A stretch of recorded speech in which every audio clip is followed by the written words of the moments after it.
Alex Stone discovered Allison Feldman dead inside her Scottsdale home after she hadn't been responding to his texts and calls for hours back in 2015. They played his 911 call in the courtroom today, and for more than 10 minutes, you heard agony and absolute utter despair from Alex. A warning, this is the worst 911 call I have ever heard in a case. 911 emergency. Oh my God, I just came over to my girlfriend's house and she's not breathing. Oh my God, give me just a second. My girlfriend is not breathing. I think she's dead. What is right? Okay, Alex, just take a deep breath, okay? It was awful to hear that in the courtroom today. The prosecution says Allison was beaten, sexually assaulted, and strangled that February 2015 day by defendant Ian Mitchum, a man she did not know. They say DNA connected Mitchum to the victim. Years after the case went cold, a familial DNA match hit Ian Mitchum's brother, who was incarcerated. And after they obtained Ian's DNA, it was a direct match to the unknown DNA profile at the crime scene. But the defense says no one can explain how Mitchum's DNA got there and are arguing other evidence in the case points to Allison's pharmacist. The crime scene pictures shown in court today to the jurors were brutal and showed Allison's naked body left on the floor. Her boyfriend, Alex Stone, describes how he found her. The court ordered we do not show his face on TV. I made my way into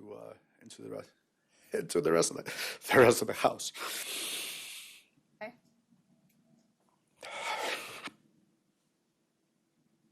How I found her.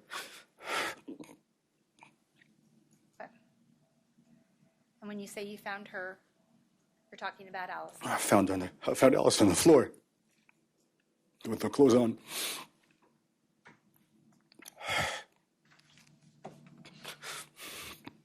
Okay. With no clothes on. She was in a hallway.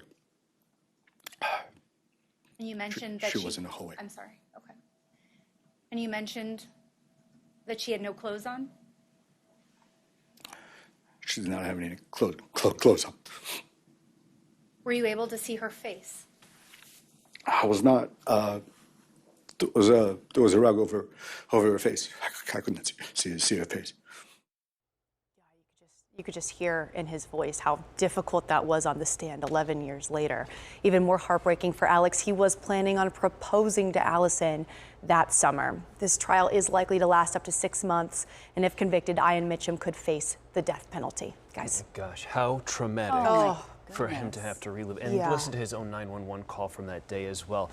I remember when this happened, it sent fear through the community because for years they had no idea, they had no leads, they had no suspects. How extensive was the search? It was huge, and they talked about that today in court. I mean, they were questioning everybody from a contractor to the landscaper to the UPS man to a driver to a mailman in the area. So much so they actually talked about how one of the detectives, the lead homicide detective, went to New Mexico to question somebody who had also committed a murder in the same way, with that strangulation with hands and then what's called a ligature, like a belt or something like that, just to see. I mean, they were looking at everything, and the defense tried to use that in their favor today, saying they just kind of threw a wide net and just questioned everybody in this case. They never got to Ian until this DNA came into play. So it was extensive. I mean, anybody and everybody was, you kind of had your eyes on a tilt there, kind of like, could that be the person that broke into her home? Yeah, a lot of fear in the community, and they really put all of their officers on that case at the time to just question